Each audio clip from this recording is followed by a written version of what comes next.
Kristen. And I'm Bethany. And this is Looking for the Middle, the Christian Girl's Guide to Modern Dating. We're here to help you date with confidence while honoring the Lord and to show you that your identity and contentment are in Christ. We're going to give you the tools that you need to date successfully and be set up well for success in a godly marriage. If you've ever felt like you didn't really belong with any of the extremes in dating today, well, you're not alone.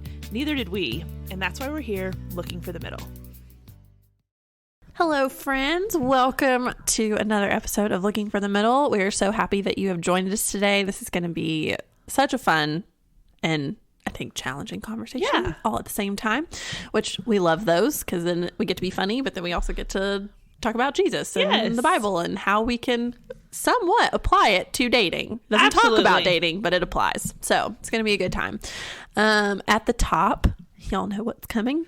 Well, most of it actually, but we have a little. We do have a addition to our housekeeping list. So and I think you're gonna like it. I do too. This literally was a decision we made yesterday.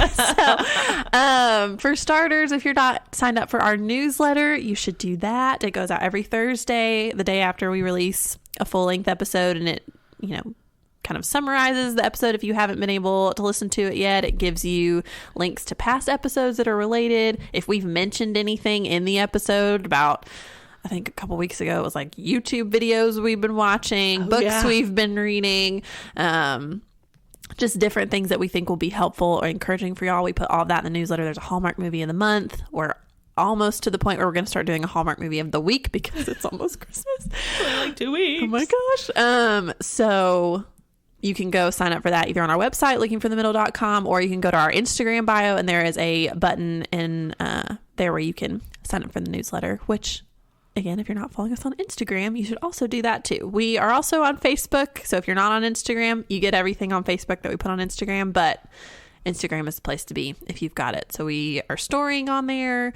We do giveaways on there from time to time, which we were kind of planning our next one there. So you want to be following us over on that platform.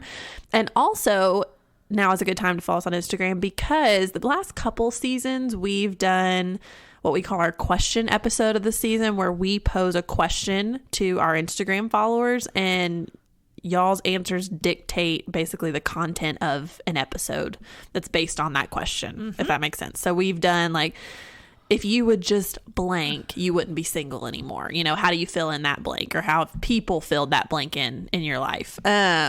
So this season we're doing what's the toughest thing about being single in the church. We're also going to make it a two-part question. Kind of a two-part question. Yeah, like what are some of the best things about being single in the church? And we're going to talk about those. So we'll be posting question boxes throughout the next couple weeks. We haven't picked an air date for that particular episode, but it'll be a little bit, so it gives you some time to give us your answers if you have input on that. So at LFTM_podcast on Instagram. Finally, this is most exciting. Last Christmas, we did what we call the 12 days of Couchcast, which the 12 days leading up to Christmas. So day 12 was Christmas Eve. And all the days before that, we released a Couchcast every single day. And we had the best time. Y'all loved it. And it was just super fun for us to kind of rapid fire over those 12 days. And anything 12 days in the spirit of Christmas is fun, right? So if you have a question that you would like us to answer on a Couchcast, specifically the 12 days of Couchcast, go ahead and start sending us those questions because we record early. As y'all know, it's one of the few things we do early in our lives. But we are going to be answering 12 listener questions over those days. So there's a link in our Instagram bio. You can DM us on Instagram. The link in our Instagram bio is probably the best because it all gets filtered to this same spreadsheet. Yes. So that's your best bet. But if it's a long question or you want credit for it, you can DM us. But yeah, go ahead and do that, and we will be picking our 12 questions here in the next few weeks or so. So you've got time, but we're really excited about doing that again. It's going to be a fun time. And just the fact that we're talking about Christmas just makes me so happy. I can't wait. Oh my gosh. So ready for Christmas. Me too. We're almost 2 months away. My mom literally texted me yesterday. She's like, I need you to stay out of my email because I started ordering Christmas presents. I was like, okay, I don't check your email. Like, first of all. But thanks for the warning. And what are you ordering? I haven't even asked for anything. Like, did you just... Anyways. She knows. She knows. She knows. She does. All right, Bethany. Time for question of the day. Okay. You found this question so quickly. I did. What is it? Okay. You know, most of the time our questions are like, oh, what's your favorite this or what's your favorite that? So today the question is, who is your least favorite actor? Probably Will Ferrell or Adam Sandler. I don't like stupid humor. That's not your humor. No, yeah. I don't like stupid humor. Good. It's literally a miracle that I like The Office. Yes. Because most people are like, Kristen, you like I'm like, yes, I do actually, but that's not my so typical, humor lane. It's got enough of the endearing and romance that it keeps you hooked. You're not there for the humor as much. No, the humor ended up growing on me to the point where I like appreciate it now, and it is funny. And I do love Steve Carell. Oh, he's just so great. But like when Will Ferrell came into the office, I'm like, get out of here. That was the worst. It was terrible. I do like Elf. Well, yeah. But that's an anomaly. That's not his typical. No, anyway. But the stupid humor, I'm just not a fan. Yeah. So either one of those. I can see those for you. Yes. Who's yours? Mine is Shia LaBeouf. Really? Can't stand him. Why? I just don't like him. Is he just annoying? He's annoying. Do you think he's a bad actor? No, his actual acting skills are good. Yeah. Enough. Fine. I liked him in Peanut Butter Falcon. Okay, I never saw that movie. Such a good movie. I have heard that was really so good. I liked him in that. I could suspend my dislike of him. Okay. But he's just such a interesting, strange person in real life. And like, he does weird stuff. And it just kind of carries over. Yeah, that's fair. I just don't like him. That's fair. I mean, for the most part, I saw Peanut Butter Falcon not against my will, but enough people to know it's actually really good that I went to go see it. But for the most part, if he's in a movie, unless it's like a real small part, which he never really is, I won't watch it. Yeah. Like, I just do not like him. Interesting. I will say one of my favorite videos on the internet is when Selena Gomez gets tricked into meeting him. Have you ever seen this video? No. We'll put it in the newsletter. Talk about random. But she's a huge, I think she kind of had a crush on him. Oh, and they were in the same building for something. And so she was in her dressing room. Her people convinced her that there was like a fan that wanted to meet her. And so she goes into this other room and it's his dressing room. And so she walks in. And she's like, huh? Oh my gosh, and like walks out, and he goes after. He's like, no, like, it's so nice to meet you. He was so sweet. They got a picture, and then she goes back into her room, and the videos. She's like, oh my gosh, you guys tricked me. She's like, he's so handsome. Like, she's totally fangirling. It's the sweetest thing. And then I don't know if it was his agent or his assistant or something, comes in and tells her, she was like, that was so sweet and like so endearing that you were that genuine in your. It's funny. The cutest video. Okay, we'll definitely put it in the newsletter. Yes, but it may like, obviously it has nothing to do with his acting, but it may like give him a little bit of a redeeming quality. Maybe not. I'll give it a chance. Maybe you'll still hate him. It's fine. I'll give it a shot. But. Good question, though. I like the least favorites. We need to do that more often. Should do that more. What do we hate? Yes, let's talk about that. Fun times. Oh my gosh. All right, y'all. Well, let's jump into today's episode, which is where we are going to be answering the question, what does it mean to be equally yoked? We've gotten this question more than once from y'all, either in emails, DMs, the couch cast, which we knew this was way too big of a question to answer in a couch cast. We thank you for your faith that we could answer in 15 minutes. That's really kind. But this is such a big question. And so we really want to break it down, what it means biblically. We're going to read the verse that this phrase comes from, but then we're also going to kind of take it one step further, I guess. Not further, not but really like further in the sense of like what the verse means, but like just kind of expand on the principle a little. Yes, exactly. That's a good way to put it. So I'm going to read 2 Corinthians 6:14, and then we'll jump in. So this is Paul talking, and he says, "Do not be unequally yoked or bound together with unbelievers. For what partnership have righteousness and lawlessness, or what fellowship has light with darkness?" And so you'll notice, which I didn't notice until Bethany put this as a subpoint in the outline, but it's true. This verse is not specifically about marriage. And it always gets used in marriage, but I do think it applies to marriage. Oh, it does. Yeah, 100%. For sure. But we always hear it in church in the context of marriage. Don't be unequally yoked with your spouse. Like, you don't marry someone who's not a believer if you're a believer. But it's not just about marriage. This should apply to all of our close relationships. You know, we've talked about before how with our closest friends, the people that you're getting advice from, the people that you are, you know, fingers crossed close with, like, those people need to share your faith, because they're the ones that are going to be speaking into your life. And if they don't share that, the advice they give, the encouragement they give, the perspective they have is not going to be lined up with yours, and it's going to really make it tough for you to make decisions and figure things out. So this verse means your close relationships, closest, including your spouse, should be with believers. It's not, though, a call to like isolate yourself from unbelievers. I did want to make that point of, it's not a matter of, you know, creating your own little bubble. We talk about not dating in a bubble, but this is also not a bubble you want to create of you're only going to ever have anything to do with other believers, because what's the point of God saving us and leaving us on the earth if, I mean, we're to go into the nations, we're to go and to love your neighbor and all of those things. And so make disciples. Yeah, this is not an isolationist verse. And I do think you read both of them and I left it in there. So the phrase we hear all the time is do not be unequally yoked. My Bible actually says do not be bound together with unbelievers. And I think that if you have both of those together, it kind of gives you that distinction of where the line is, because you can have acquaintances and you can have people that you're friends with on a more surface level that you wouldn't consider yourself bound together. You know, like a yoke is what's put on two animals who are plowing or walking, like it's to keep them going in the same direction together. And when animals are yoked together like that, they have a common goal or direction. Like they're going the same place because they are yoked together. They're bound together.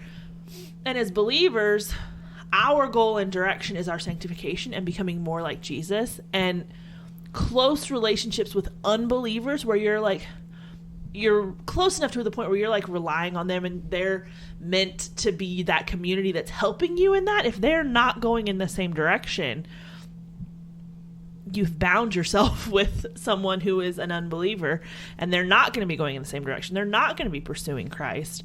And I think that's what he's warning against. And then I think within, and we'll get into this more in a second, talking about like the spiritual part of things, but within a Christian marriage, there's an element of two, like going back to talking about two animals being yoked together, they need to be of a similar strength if you think about it, like not exactly the same, not whatever, but like you can't have one like super weak animal and one that's super strong trying to pull something or go in that same direction. That's not going to work. You'll go in a circle. Right. And so you've got to take that into account too. And like I said, we're going to talk about this. We're going to look at several categories of where you should be yoked together. Similarly, and the spiritual aspect is one of them, and we'll talk about that more in a second. It's got to be more than just checking that box. Do you believe in Jesus? Yeah, exactly. And so I think at that, taking the verse for what it is and what it says, defying this command, which is do not be bound together with unbelievers or unequally yoked, is a sin. Correct. If you marry an unbeliever and you're a believer, it is a sin. Yes. This is very clear. You know, there are a lot of gray areas in the Bible. This is not one of them. Like, this is very direct. Paul is very... Do not be. Don't do it. Yeah. If Paul were Southern, I imagine being like, dadgummit, if you don't... Y'all! If you are a believer, don't get hitched with an unbeliever. That's how I picture him. Yeah. If he was like a redneck. Oh, all my Southern people are laughing right now, and all my non-Southern people are like, oh my gosh, Kristen, please stop. They're like, I don't get it. Yeah. But it's a very obvious command. Now, the rest of what we're going to talk about here, when it comes to being, you know, we want to talk about what it looks like to be equally yoked spiritually, emotionally, philosophically, and socially. If you're not lined up in all of those areas, perfectly. Yeah. It's not a sin. No. That's the differentiation here. However, if you're not lined up pretty well in those areas, your relationship's going to be pretty difficult. Not impossible, just difficult. And I think there's wisdom in trying to hitch up with somebody, hitch your wagon to someone who has most of this kind of, or the same perspective on a lot of most of these qualities. Again, not right or wrong, but there's wisdom in searching for this. And I think that was what Bethany's talking about with like spiritual maturity. And we can kind of jump in there and talking about, what does it look like to be equally yoked spiritually? Not just, hey, we're both Christians. Right. Done. No, there's a little. I mean, all you've accomplished at that point is that you're not in the wrong. You're technically not sinning. You're not sinning. Right.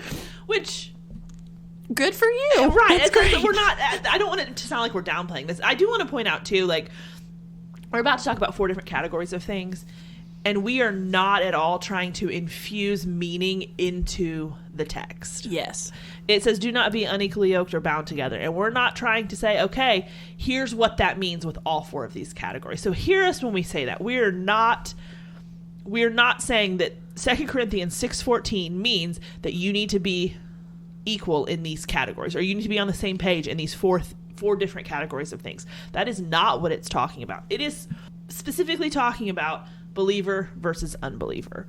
We're going to take that principle though and say, okay, what areas of your relationship should you be striving for unity in to make that relationship more harmonious, more peaceful, more unified for the glory of God as you pursue him. It's not a matter of 2 Corinthians 6:14 says you should not marry someone who you are socially not really on the same page with. Yeah. Not at all what it's saying. Yeah. So just to point that out so you guys know where we're coming from.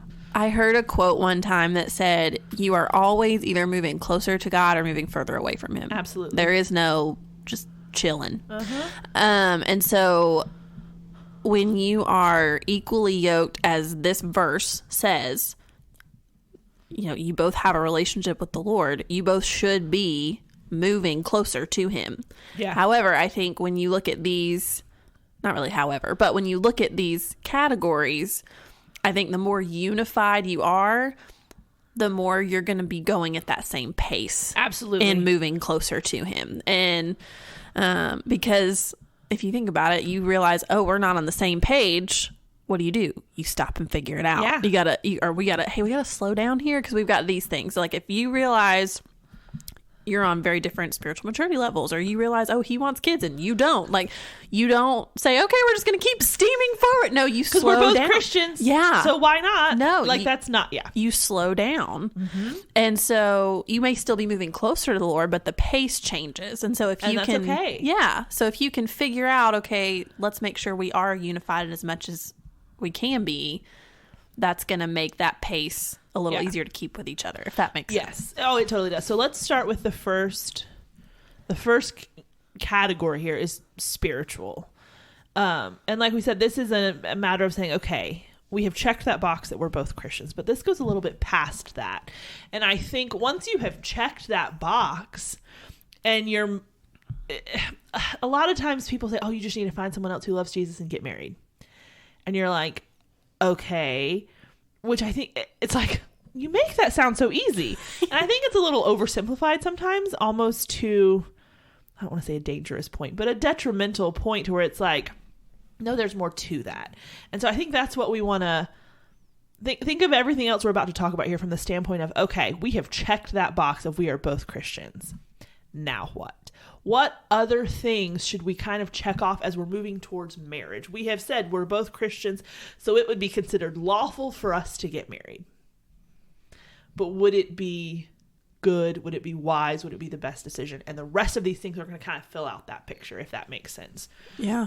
So on the spiritual side of things, do you know enough about each other to know whether you're on the same page about like big theological points? Like, do you have the same viewpoints as when it comes to how do you approach scripture? What are your views on scripture? And some of these, at least I find for myself, like I I think scripture is inerrant. I think it's sufficient. I think it's authoritative. And those things are, I guess you could say, almost a foregone conclusion in my life. Like, my view of scripture is that it is my ultimate authority in life. And so I am going to submit to it. And that is just how it is. And so you sometimes almost forget that everyone else doesn't think the same things. So sometimes it's like, oh, we should probably talk about this. Even if it's a foregone conclusion in your mind, if it's something that is it's a non-negotiable for you when it comes to your theology, which I think most things should be. When you have come to a conviction through scripture, you hold to that and you find someone else who believes the same things. Mm-hmm. But don't assume. I guess that's part of what I want to get at. It's like, you can say, okay, we're both Christians. We both love Jesus. I'm sure we agree. Like, our definitions of what that is must be the same. And they aren't always. And so I think taking it down to, it doesn't have to be an interview. Like, okay, these are the 12 things that I'm not budging on. What do you believe about them? But are you having conversations around those things of like, okay, what does church look like? What does raising a family look like from a theological standpoint? What is your view of scripture? What is your view of the gospel? Like, these things that are, because if you get too far off on, especially on what does the gospel look like? If there's much deviation there, are you even believing the same gospel? Mm-hmm. Like, that's a big deal. Yeah. So I would say those big things, you need to be having conversations around that to build off of, we're both Christians. Yes. If that makes sense. Yes, I would agree. And I think kind of along with that, you want to look and see, okay, is there a pattern of this person is spending consistent time in God's word, that they're growing in their relationship with the Lord, that they're growing in godliness. And that's where we talk a lot about on here, how, you want to be having conversations about these important things. You also want to see them being lived out. Absolutely. And so it's a twofold thing here of, and especially with, I know we get a lot of questions of like, when do I bring this up about my faith? And when do I bring this up? And I don't want to be the one that's always bringing everything up. And I get that. And so, yes, you're looking, for him to initiate those conversations. Sometimes you're going to initiate those conversations too. But ultimately you're also looking for, hey, is he living this out? Yeah. Because he can say like, oh yeah, I want to raise my family in church and I want to be there every Sunday and we're going to be serving and whatever. And if he's not doing that now, why are you to sit here and think, oh, well, as soon as you say I do, are you just going to get like the church bug? And then now we're going to, uproot no. Yeah. And so I think you're having those conversations, but then you're also looking for those patterns. Because if that's important to you, again, and you're moving at this pace towards the Lord, you want somebody who's doing the same. And that is ultimately the definition of, you're bound with this person. You're wanting to move towards Jesus. We say all the time, like, you're running your race. Right. You're going to look around and the people you're going to see are going to be the ones running with you. Yeah. And that's who you want to look for. And I think as women, there's a difference in, how do I want to say this? There's a difference in spiritual knowledge and spiritual maturity, maybe, or spiritual effort. I don't know. Basically what I'm trying to say is it's really easy for us to say, well, I want to be with someone who's more spiritually mature than I am so that he can lead me.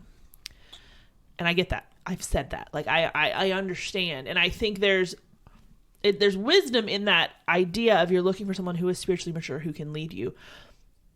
But his ability to lead the relationship spiritually and to be pursuing the Lord and the two of you doing that together is not completely tied to his knowledge of Bible stuff. Does that make sense? If you've been a Christian your entire life and been in the church and been in a solid, Bible believing, gospel preaching church, you have probably heard things and you're more familiar and you have a lot of knowledge. Whereas, let's say he's been a believer for 3 years, all as an adult.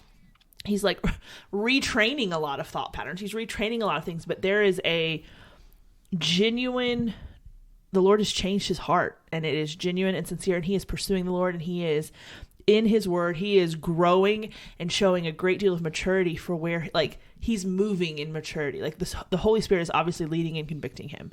But maybe more about Bible stuff. I don't think that means that it would not work. No, and it doesn't mean he's less mature. Right. Yeah. It's, That's so a good differentiation. Putting that out there. Yeah. One other thing I think you can look for when it comes to being spiritually equally yoked past just both being believers is, are you in agreement with what biblical gender roles look like in a relationship and in marriage? And I think with the state of our culture currently, we as women you're kind of shamed either way. You're either like, oh, you're a Christian and you believe that, you should just submit to your husband all the time. And well, how dare you? Like, we've worked so hard. And then if, you're the other way, then you're being, shamed, which there is one correct view. I'm not saying, but like, it's a struggle of you're going to get pushed back either way. Yes, absolutely. So I think it's important that you're having conversations. And this is probably going to come up more as you're getting a little more serious with this guy. This isn't second date conversation of like, what are your thoughts on gender roles in marriage? And he's like, I'm sorry, I don't even know your favorite color yet. Like, what the heck? But talking about, what does that look like? Yeah. Based on what you both believe and, your interpretation of scripture and all of that. Yeah. I agree with you. It doesn't have to be, or it shouldn't be second date stuff necessarily, but I don't think it has to be way far down the road. I think it's okay to have those conversations earlier. And I think if a guy is a man and is pursuing marriage as he should, like from the standpoint of, I'm not saying as he should as in every person ever should pursue marriage. I'm saying he's someone who wants to get married. He's someone who is dating. He should be pursuing marriage, not just dating and having fun. So if he is doing that as he should, these are going to be things that matter to him too. And so I think this is one area where all of us, men, women, everyone has bought into the lie that, it should just be like, don't get too serious. Don't get whatever. Like, if two people are pursuing the Lord and pursuing marriage, like, you're going to want to talk about these things. So don't let the culture and what society says is normal scare you away from talking about some of these things.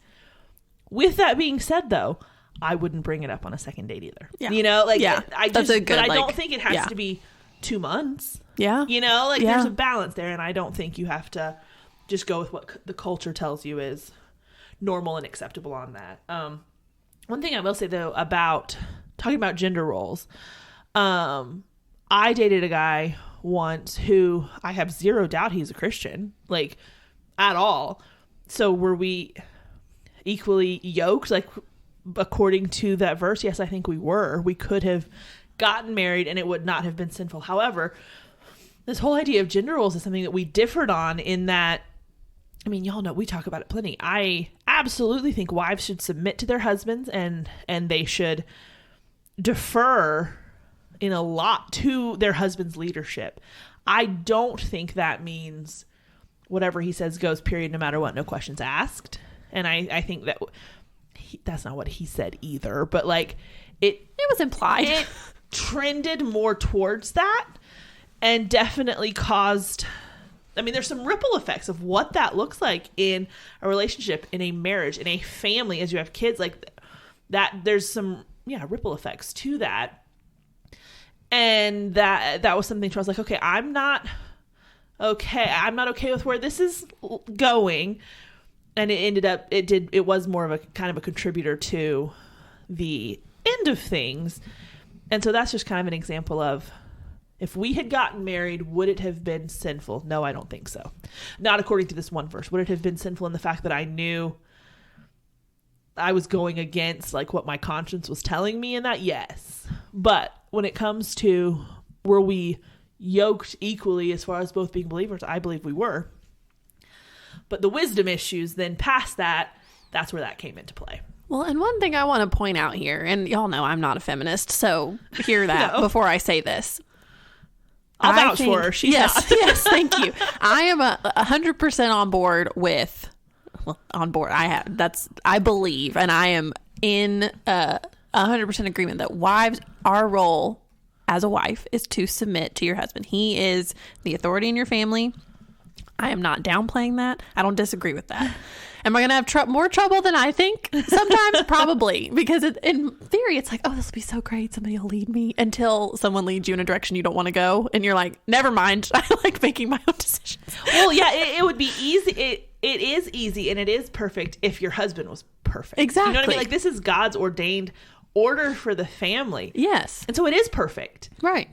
But we have sinners trying to live out a perfect scheme. Yeah. Which makes it then imperfect. Exactly. But the thing I want to point out is, because I think, while yes, that is exactly what Scripture says, and that should be our mindset as women when we get married, the verse doesn't stop there. It's not like, wives, submit to your husbands, and husbands, you're in charge. Go for it. No, it's that husbands, love your wives as Christ loved the church and gave himself up for her. And I heard a pastor preach on this one time, because he was like, women get all the attention in this passage of, you submit, you're not secondary, but like, know your place. Yeah, kind of. And he's like, women get all this talk. The command for the husbands is a whole lot weightier. It's true. I mean, you're literally, Jesus gave up everything and was so sacrificial and just so open-handed and led by serving. Jesus didn't come down and was like, oh, I'm king over all you people, like, start bowing. No, he served. He came as a servant and he came in humility. And that's the pattern that husbands are supposed to follow. And so I do think that, yes, it's going to be tough when your job is to submit to this man that you're married to, and he's making a decision that you don't agree with, or that you're thinking, I know how this is going to turn out and it's not going to be right, but I have to follow along. Whatever. Like, I do think in a sense it does make it a little easier for you to submit when you know he is also living out his responsibility of that verse of, he is sacrificial in his love with you, and he does want unity in the marriage, and he wants to hear your thoughts, your opinions, that y'all are praying through this together, that he's serving you and your family. And I'm not saying it's going to make it perfect, and it's not going to be easy all the time, but in my mind, it's like, okay, I know you're doing your part, and not that me doing my part is dependent on that, but it does make it a little bit easier. Does that make sense? Mm-hmm. Like, so again, I'm not a feminist, but I think that a lot of times we just go, wives, submit to your husband. That's not where Ephesians 5 stops. Like, it keeps going. And I think that you're looking for somebody who's going to live out his part of that passage, just like he's expecting you to live out your part as well. Yeah. So all of that to say, gender roles are important when it comes to absolutely all of this. So have those conversations. All right. So let's jump to our next category now, which is, you want to be equally yoked emotionally. And I think this is kind of where, the maturity level comes in, not just spiritually, but in general, because we get more questions about age gap. I think that's like that's the trending question, I feel like, in our inbox right now is, what's the appropriate age gap? What's too old? What's too young? Which, if he's 8 years older than me, is that okay? If I'm older than him, what is, and we always talk about age is but a number. Oh, usually. It's so true though. I think it's harder when the girl is older. Yes. But I think it's more about life stage and maturity than an actual age number.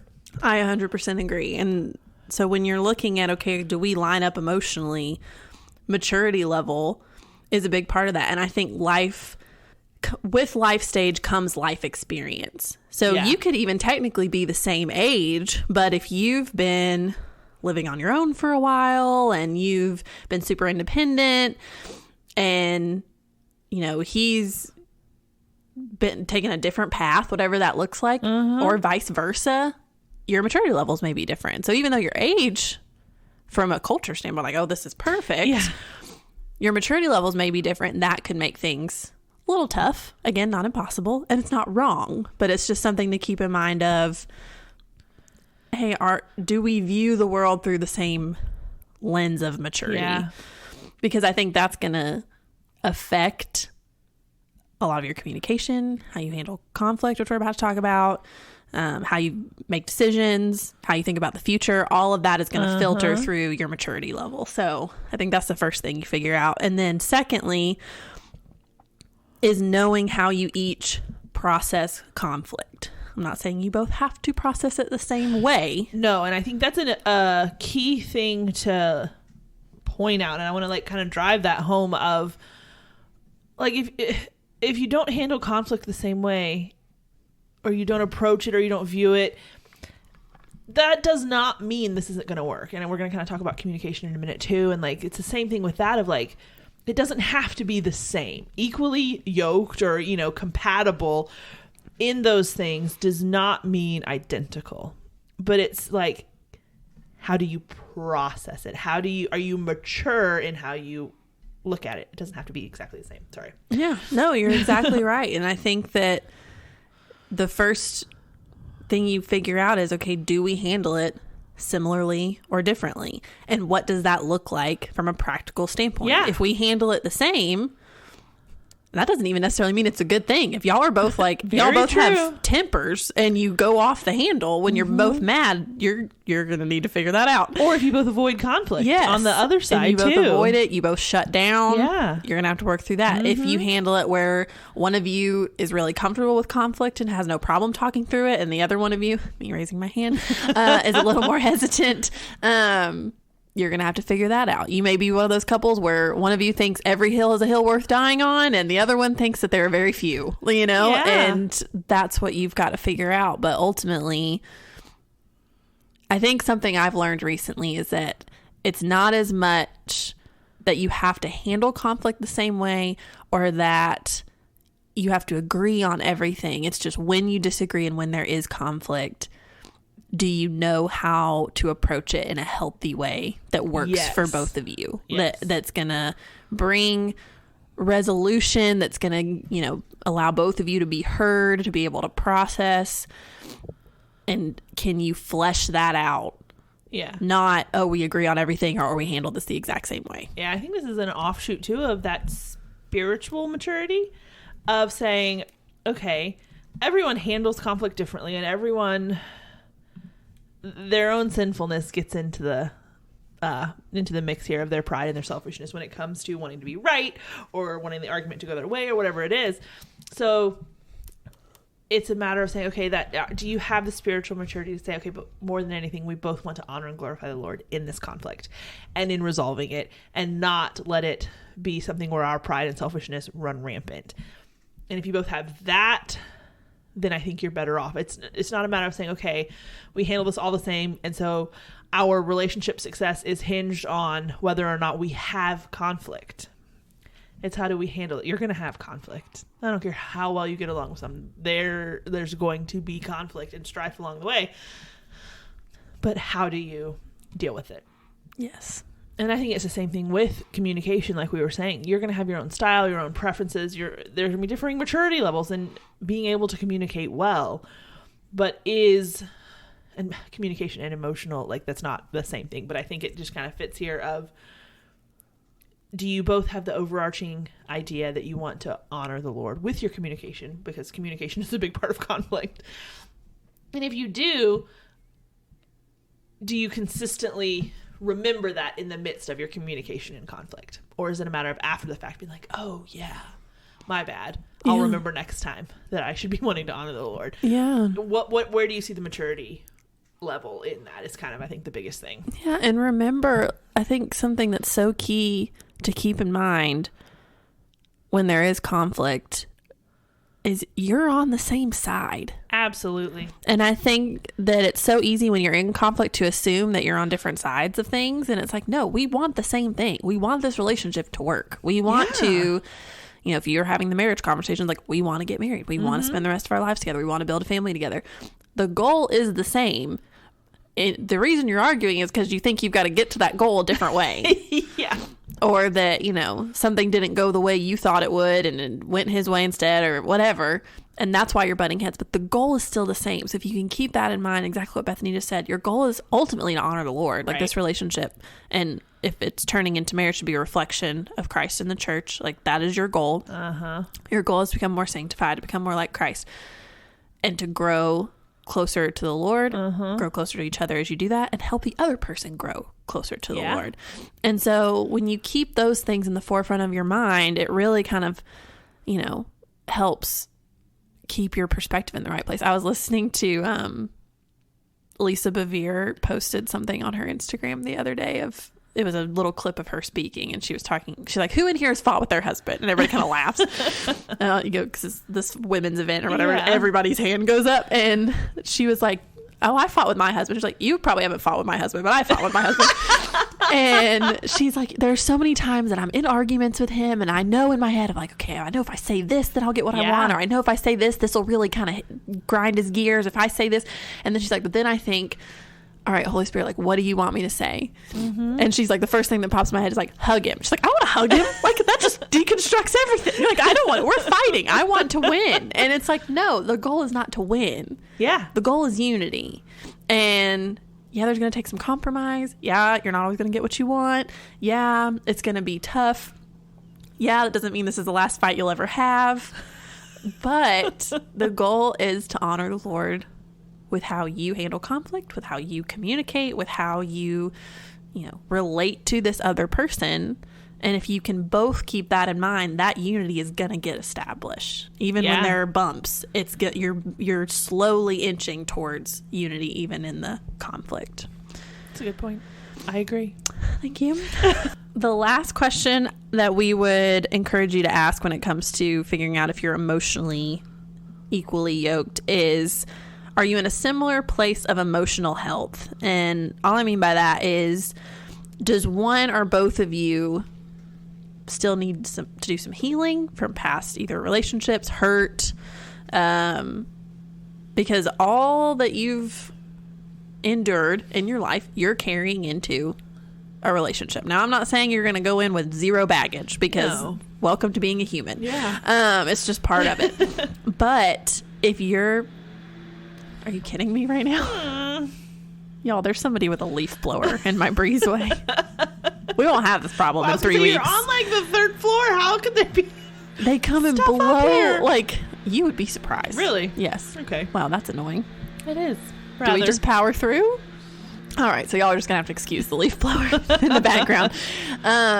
But if there are things that you or your relational counterpart, or both of you are saying like, oh, I don't think I've healed from this. I don't think, like, this is affecting our relationship pretty drastically, or I could see this being a really, you know, big issue if it doesn't get handled. Like, that's something you go ahead and address. Oh yeah. And then it doesn't mean you can't be together. It doesn't mean you can't make it work, but I think that the sooner you address that, the better. Because if you're super, or let's say like he's in a really healthy place and like he's, you know, yeah, he's gone through some stuff, but he's worked through it, and you're still dealing with like some trust issues from your last boyfriend and how that all ended, like, you've got to figure out a way to work that out. Because if you don't get to the point where you can trust the guy you're with now,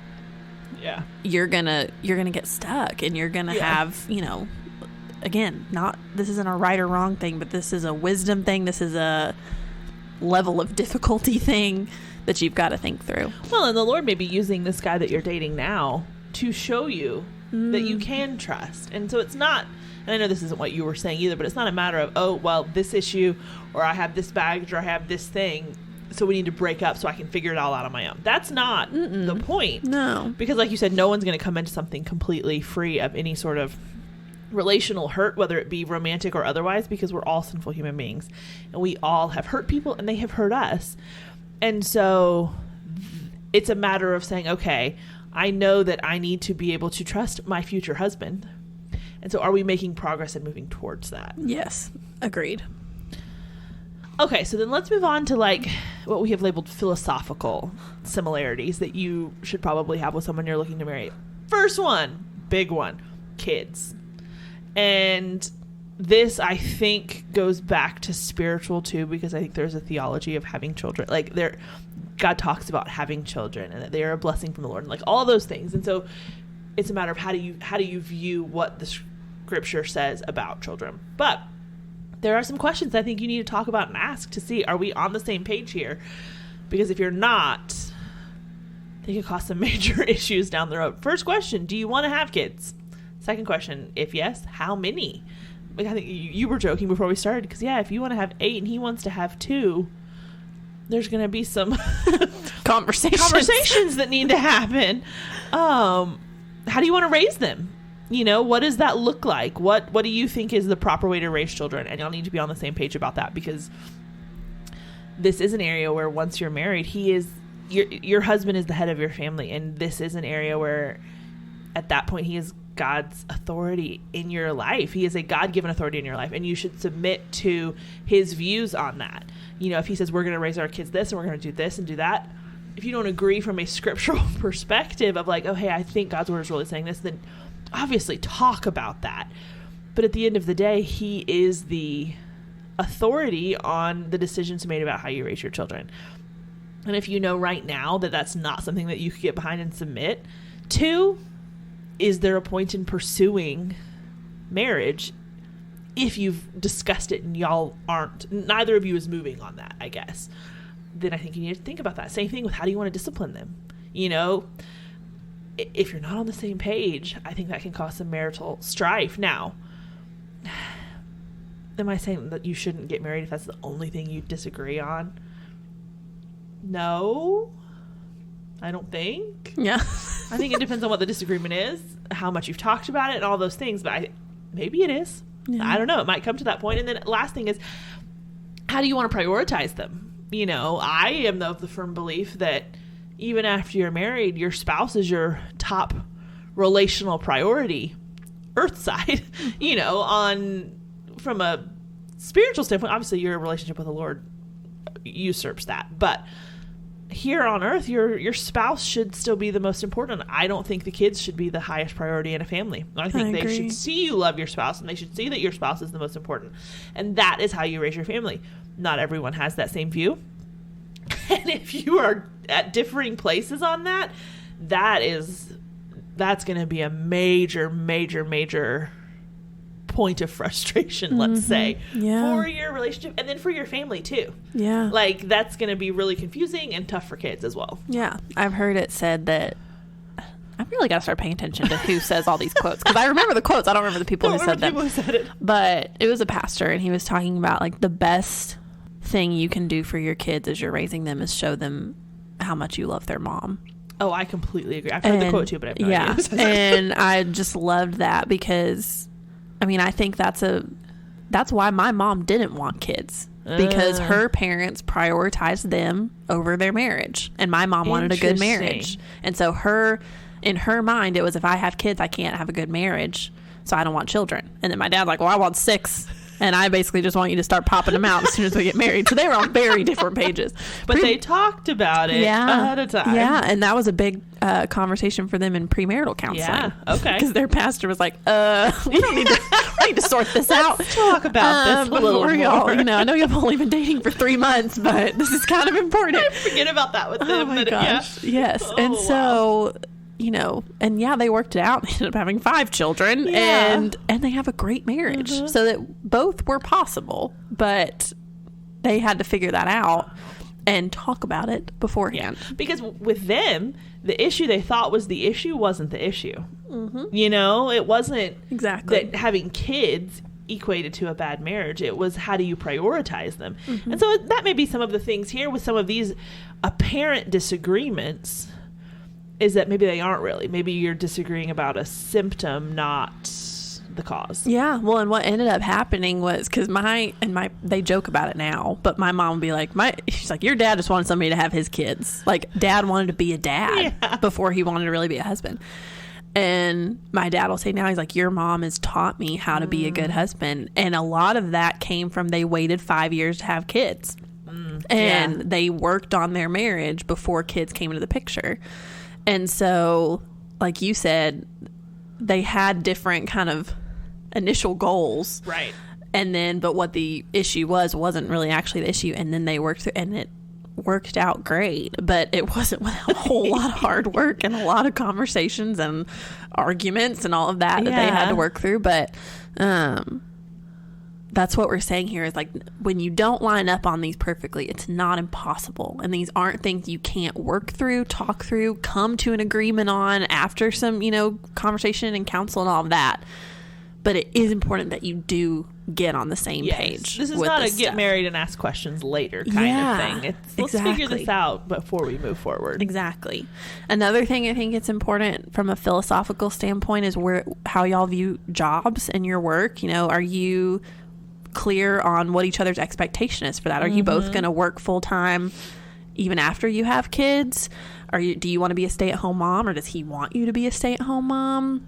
Does he want you to work? Do you need to work part-time? Are you going to put, what does that look like financially? How are you going to implement work-life balance? If one of you has a really demanding job, what boundaries are you going to set to say, hey, I'm not working after 5 p.m. or I'm, Saturdays and Sundays, I'm not checking my inbox, or, whatever that looks like. And I know with the era of working from home, work-life balance gets a lot tougher because it's like, oh, well, I've got a couple hours. This will only take a few minutes. Yeah. And then, 4 hours later, you're still staring at your computer and you've lost half your hair. So, it gets tricky, but talking through, because again, you've got to, ultimately, your marriage is the priority here, and your relationship is the priority aside from your relationship with Jesus being at the top. And so what is that? What are your expectations for that? Yeah. What are your plans for that? And making sure you're on the same page there. Yeah, I think one thing that's important with a lot of these philosophical ones is it can be really easy to, you know how it is when you grow up and you just assume the way you grew up was normal. Or not even that normal, that's not the right word, but that everybody else did the same things you did. Yeah. And then you're like, wait, what? Yeah. I think a lot of these philosophical things can maybe fall into that way of thinking of like, well, your family had 5 kids, mine had 4 growing up. Well, that was just normal because that's all I knew. Yeah. So my view coming into something is going to be way different than someone who's an only child. Same thing with jobs. My dad worked, my mom stayed home. That was normal, quote unquote, to me. And so that's what in my mind, it's just ingrained that that's what a normal family looks like. That's how you do it. That's just how it works. And so, same thing with like that work-life balance. You only know what you know. And so it's easy to assume that everyone else, because in your mind, if that's how everyone grew up, then what's there to talk about? Because that's just how it is. Does that make sense? Yeah. Like, it's easy to forget some of these things, I think, because what you know from your own experience is all you know. And especially if that was a fairly uneventful childhood, it's easy to just think, oh, well, everyone does this. Yeah. And you don't even think to talk about it. So I do think it is important because not everyone had those same experiences. And then same thing here with when it comes to talking about like in-laws and your parents and families and what does that look like? Do you have the same ideas or a similar idea of what holidays and travel look like? Because that, even if it's something you still are going to need to work through and fine tune, and it's going to change once you get married. I say that very definitively, like I know. I've never been married. I don't know. But I'm pretty sure you can have all the greatest plans in the world of what holidays are going to look like and what you're going to do this with his parents and do this with your parents and this, that, and the other. And then life gets in the way and everything changes. So I think you have to hold this one with an open hand. This one is not for sure something that you are going to absolutely nail down all the intricacies. Intricacies of, goodness, it took me about 4 times to say that word, ahead of time, and that's okay. But you need to at least have the conversations of, okay, this one thing maybe is like really important to me to do with my family. Yeah. And maybe he has a couple of those things too. And you start with those and say, okay, your family does this at Thanksgiving every year and my family does this at Christmas every year and these are important, and well, we're not going to always spend Christmas with my family, but like, you know, the important things and you can try to work down from there, kind of thing. Just so you're at least both aware of what those things are, what's important, what meant a lot to you, and all of that. Because I mean, like, for me, I know, like, Christmas is huge. I love Christmas and I love spending it with my family and all of that. But my best memories growing up were when we were at home for Christmas. So that won't translate to spending Christmas with my parents every year once I have kids. It's really important to me that we stay home for Christmas. You know, maybe we travel before or after, but be home actually at Christmas. Yeah. Is it something that I absolutely non-negotiable? If a guy checks every other box, but he really wants to spend Christmas with his family, I'm going to be like, sorry, see you later. Bye. Here's the door. No, hear me. I'm just saying that's something that I would want to talk about. Again, not second date, but once we're like, hey, let's get engaged. Like, okay, well, what does this look like? That's something I would want to talk about. Yeah, and for just sure. Minimize conflict as much as you can. Yeah, exactly. And one other thing, the last thing before we jump to the social stuff, is when it comes to aligning philosophically, how do you each view finances? Yeah. How do you want to handle your finances? What are your financial priorities? Are you a spender or a saver? Like, if you're both spenders, you're going to need to have some conversations. If you're both savers, God bless you. That's amazing. But talking through, you know, because how you handle your money as a single person is going to be very different than how you handle your money as a married person. Absolutely. So that is something I'm not even letting my brain go to. I was going to say, let's not get into the nuances of that. I feel it's like going to be so tough. If you go from high school to college to married, I don't feel like it would be as much of an issue because you never really, for the most part, a lot of people never really had their own money. Yeah. I have spent 10 plus, good grief, closer to 15 years now, more or less on my own financially. And so I don't ask anyone if I want to spend money. And I'm not saying I go out and spend like tons of money, but if I want to spend $50 here, $100 there on just something that I want, or well, don't go crazy, but like, okay. Yeah. For instance, can we rabbit trail for a second? Absolutely. Here? Always. Okay, y'all.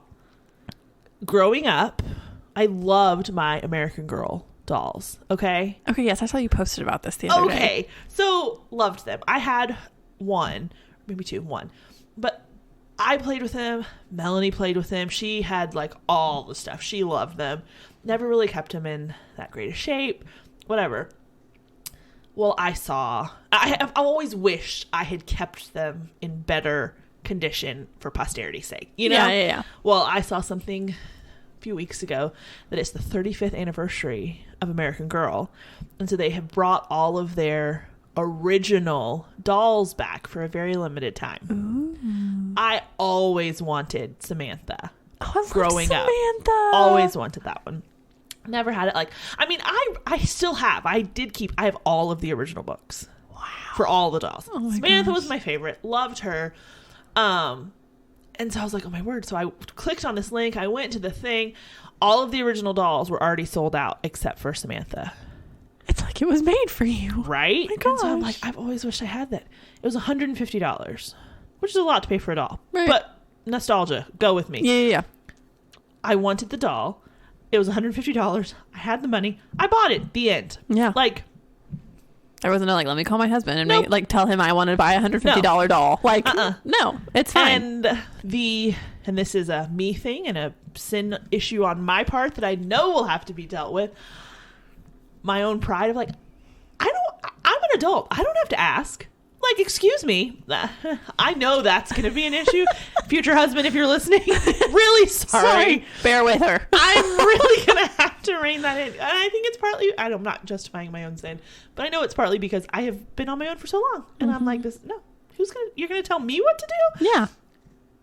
I know I need to work on that. And I do. I am conscious of it. But that's a big life shift. Yeah, absolutely. It's not an easy one. No. So buckle up, people. It's not all sunshine and roses. Nope. It's budget conversations. Oh, man. Wow, you say it like that. I wonder if more people would be like, I think I'm good for a while. Like, I'm fine. Me and my dolls. Yeah, me and my dolls.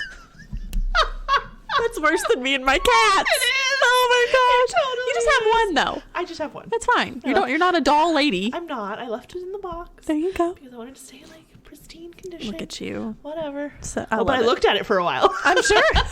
That's when you know you're an adult. When you buy something, it's $150. You're like, I just want to look at it. Yes. Oh my goodness. Oh my word. All right, y'all. Okay. Last category. Social stuff. Are you equally yoked socially? As y'all could probably guess. And again, just to point out, we are not saying the 2 Corinthians 6 says this is what is required to be equally yoked. Yes. No, it's just a reminder. What does it look like to be unified? We're expanding on this principle of being on the same page on things and what things are important. Yes. Go ahead. There we go. You need to have, this could be like our longest titled episode. Like, what does it mean to be equally yoked? And on the same perspective and in unity with all these other categories. Like, but not in the verse. But not in the verse. They're two separate things. But the principle's the same. The end. P.S. Thank you for coming to our TED Talk. Yes. Title. Oh, gosh. Yeah. So socially, what does it look like to be on the same page? That should have been the phrase we have attached everything. On the same page. Hopefully people listen socially. All the way to the end. Yes. Because this has been long. Bethany's going to have to go like re-record a little thing. Keep in mind when we say this. Now, same page socially. Y'all know the introvert-extrovert conversation is going to come up. If you're both introverts or you're both extroverts, good for y'all. That's awesome. There's going to be a level of empathy there. Don't take that for granted. If you're opposite, you are going to have a lot of conversations, because when he wants to stay home and you want to go out, and you want him to come with you everywhere you go, or he wants you to stay home with him, like, or vice versa, you're the homebody. Yep. He likes to just fill his calendar all the time. You got to figure that out, because it can be, because again, it's how you recharge. It's not that you're social and one of you's not social. It's one of you needs time alone to recharge and the other one needs to be around people to recharge. And so if one of you is constantly giving into the other one of you's not getting recharged. And so that's why this is important to talk through. And I think kind of in that same vein, you want to be on the same page of what does fun look like to you. If you're both super adventurous, that's going to be so fun. Y'all are going to be doing all these fun, spontaneous things and going and doing, exploring and all this stuff. If you're both homebodies, y'all are going to be perfectly content with like, hey, what movie do you want to watch tonight when you get home? Or, hey, I'm going to, I don't know, cross stitch. I'm thinking like Lindsay cross stitches. Like, I'm going to cross stitch if you want to watch the game and we can just chill tonight and I'll make dinner and it'll be great. Perfect. Mm-hmm. If you're different, there's going to be give and take. Yeah. There's going to be conversations. And it's not a matter of if you are different in that, it's not a matter of one of you changing the other person or one of you changing so that you're the same. It's a matter of having enough discussion and just being around each other enough to recognize some of these things and then setting out what your expectations are. And I don't mean from the standpoint of, okay, you can have 2 nights a week to go out, or having 2 nights a week to stay in. And then if a week comes up where it's totally messed up, well, then someone's been out of shape because you didn't stick with the plan. Right. That's not the kind of expectations I mean. But just from the standpoint of like, okay, I really just need a night out of the week. Don't care which one it is. And we're not saying, okay, Tuesdays from 7 to 10 is my time. Like, but like, I just need a night with nothing so that I can get my life back in order at home. I can do laundry, I can whatever, and then let's go do whatever on another night. Like, setting general life rhythm boundaries somewhat. Well, and I think the more you talk about it, I think exactly to what you're saying, it's not that one of you is changing or it's this scheduled out thing of here are your extrovert days and here are the introvert days and whatever. It's you feeling like you can say, hey, I need that night, and it's understood and it's respected. Or when he says, hey, I know it's been a really busy week, but like we got invited to this thing. It would mean a lot if you came with me. And you might be tired, but you're like, you know what? This is really important to him. And because overarching to all of your introvertedness or his extrovertedness, I don't know if those are even actually words, but we're going with it. They sound like they we'll make it work. Anyway, overarching to all of that is like, we're not called to be service minded and to love other people when you're fully recharged and you're at your best, and then you know your bucket or your cup's been filled, and then you do stuff for other people. No, we're called to deny ourselves, take up our cross and follow Jesus. And so I think there's so much wisdom in knowing how you operate, knowing how the other person operates, and being able to communicate that and come up with a game plan for yourselves. But at the same time, yes, when those things pop up that weren't planned, or something's really important, but it's out of the ordinary, you know, that's a great opportunity to say, you know what?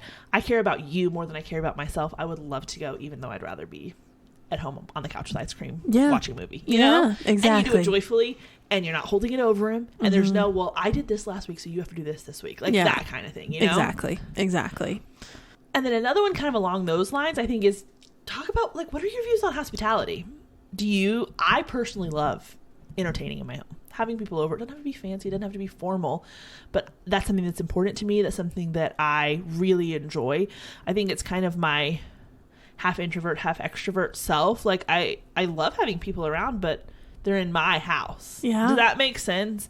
And so I like that. That's something I enjoy. That's something I think that is important as Christians. It's a way to show love to other people, to build your community, and all of those things. And so just talk about, like, what does that look like to you? Like, I don't want to be married to someone who's like, oh, great, Judy and Tim are coming over again. Like, you know what I mean? Like, where is this constant, like, pulling teeth to even have people over? Now, on the flip side, I will be understanding of the fact that maybe that's not his thing. And so you find balance there. Yes, exactly. And then kind of pointing back to, like, finances, we talked about that a little. I would say talk about, what is your budget for social things? What is your budget for fun things every month, especially once you're married? Because if you have expensive tastes in, like kind of talking about, like, adventure stuff versus homebody. Well, it's a lot cheaper to be a homebody than it is to go out and do all this big adventure stuff, because dangerous things oftentimes have a big price tag so that, you know, you don't sue them and stuff.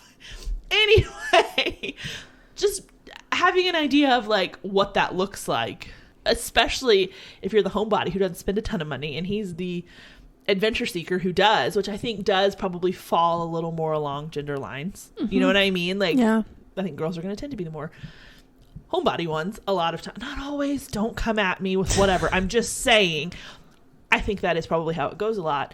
And there could be some resentment, maybe, to, you spend all this money, and I just sit at home and watch Netflix. Like, it's way cheaper to watch Netflix. Anyway, I'm just saying, just have a discussion about that. Yes. I think one final thought I'll leave y'all with, and then if Bethany has a final thought, she can. I think I'm all thoughted out. Oh, great. Okay. I'll close. I never close. You got this. Okay, so much pressure. She sets the bar so high. As we're talking through all of these different categories and trying to figure out, you know, are we on the same page socially, spiritually, emotionally, philosophically? I think our initial go-to is, I need to make sure that I am telling him where I am on all of these different things so we can make sure we're unified. But I think it's just as important to remember that when you're figuring out if you're on the same page, this is going to require a lot of listening on your part. This is not a, let me word vomit everything that I ever want, everything I expect, and everything I want you to do, and then expect you to just be like, yeah, sounds good to me, and, like, done. You know, it's going to take a lot of listening. And when Bethany was talking about, you know, when you're deriving a lot of your expectations for your future marriage and family based on how you grew up, whether it's, oh, I want to do this exactly like my family did, or I don't want to be like my family in this way, so I want to do it differently. Like, so much of your expectations are based on your experience.